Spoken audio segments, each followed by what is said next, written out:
MMRDAचे अधिकारी पेमेंट मुद्दाम थकवत असल्याचा आरोप सध्या करण्यात येतोय, कारण मेट्रोची कामं करणाऱ्या सिसरा या फ्रान्सच्या कंपनीनं हा गंभीर आरोप केलाय। अधिकारी लोक अनावश्यक मर्जी मागतायत असं देखील सिसरा कंपनीनं म्हटलंय। तसंच राजनैतिक हस्तक्षेप केला जावा अशी मागणी सुद्धा सिसरा कंपनीनं केली आहे। MMRDAनं सिसरा कंपनीचे हे सर्व आरोप हे फेटाळलेले आहेत। सिसराचे आरोप निराधार असल्याचं सांगण्यात येत आहे। तसंच करारभंगाबद्दल नोटिसाही दिल्या असं देखील MMRDAनं म्हटलंय।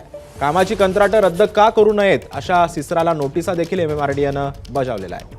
दरम्यान फ्रान्सच्या कंपनीच्या आरोपांची मुख्यमंत्र्यांकडून आता गंभीर दखल घेण्यात आलेली आहे। मुख्य सचिव सुजाता सौनिक यांच्याशी मी बोलेन। मुख्यमंत्री देवेंद्र फडणवीसांनी ही प्रतिक्रिया दिली आहे। आमच्या प्रशासनामध्ये पारदर्शकतेला प्राधान्य असल्याचं देखील मुख्यमंत्री म्हणतात। तसंच पारदर्शकता राखण्यासाठी कोणतीही किंमत मोजू असं देखील फडणवीसांनी म्हटलंय। दरम्यान या सगळ्या प्रकरणावरती आमदार आदित्य ठाकरेंनी या संदर्भात एक्स पोस्टवरून काय माहिती दिली आहे पाहूयात। तर आदित्य ठाकरे म्हणतात, मिंधे सरकारचे घोटाळे बाहेर येत आहेत। 2022 पासून आम्ही त्यावर बोलत आहोत। एकनाथ शिंदे भ्रष्टाचारी आहेत हे मी आधीही म्हणत होतो आणि आताही म्हणतोय। मुख्यमंत्र्यांनी याची खुली, मुक्त आणि निर्भय चौकशी करावी। मुंबईत दशकभरापासून काम करत असलेल्या फ्रान्स सारख्या परकीय कंपनीच्या आरोपांकडे दुर्लक्ष करता येणार नाही। भ्रष्टाचाराचा उगम शोधा। भ्रष्ट मंत्र्यांच्या निकटचा व्यक्ती कोण आहे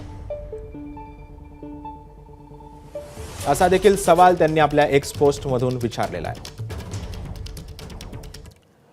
दरम्यान MMRDA मध्ये भ्रष्टाचाराशिवाय एकही काम होत नाही अशी टीका विरोधी पक्षनेते अंबादास दानवेंनी केली आहे।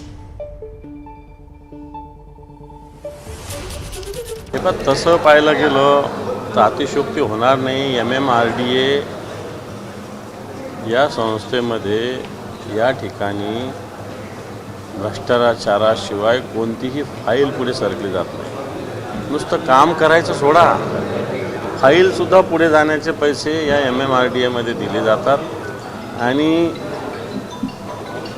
मी आता समर्थन करणार नाही, परंतु ठीक आहे इथे एखादी गोष्ट होती, परंतु प्रत्यक्षात परदेशी फ्रान्ससारख्या देशातून आलेल्या संस्थेला सुद्धा जर लाच मागितली जात असेल तर मला असं वाटतं या अधिकाऱ्यावर MMRDAच्या कडक कारवाई करण्याची आवश्यकता आहे। कारण आपल्या महाराष्ट्राची, आपल्या देशाची बदनामी या निमित्तानं झालेली असं मला वाटतं।